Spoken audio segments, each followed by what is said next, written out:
Повеќе градови од Земјава утринава дишеа загаден воздух. Струмица, Скопје и Куманово беа на врвот со индекс на загаденост од 247 до 399.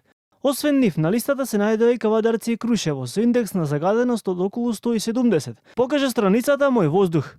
Освен на локално ниво, главниот град се најде на 4-тото место на најзагадени градови во Европа со повеќе од 300.000 жители, а најзагаден град во Европа денеска е повторно Сараево. Секоја зима иста приказна.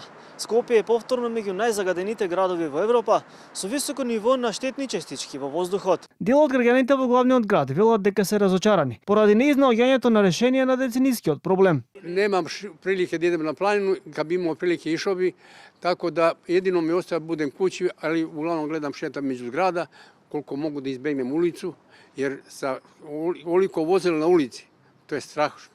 Zagadeno je, ali mora se žive, nema, drug izbor nema. Чувствувате некои потешкоти во дишење? Pa poteškoti pri dišenje i boli ovo, boli ono. Власти овде кога да преземат акции, се знаат сите познати работи, нема што не е познато тука. Верувате дека овој проблем ќе се реши? Ќе се реши некогаш, ама многу тешко.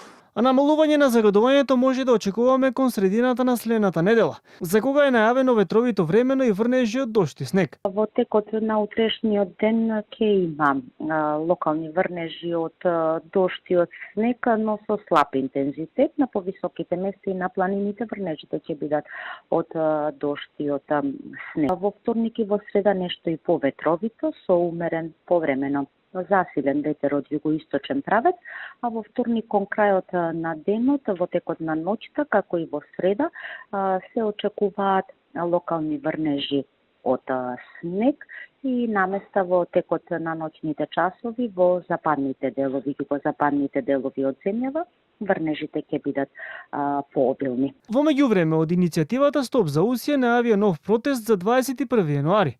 Од иницијативата велат дека устануваат на барањето, да се постават независни мерни станици кои ќе покажуваат јавни податоци во реално време, за да можат граѓаните во секој време да проверуваат што дишат.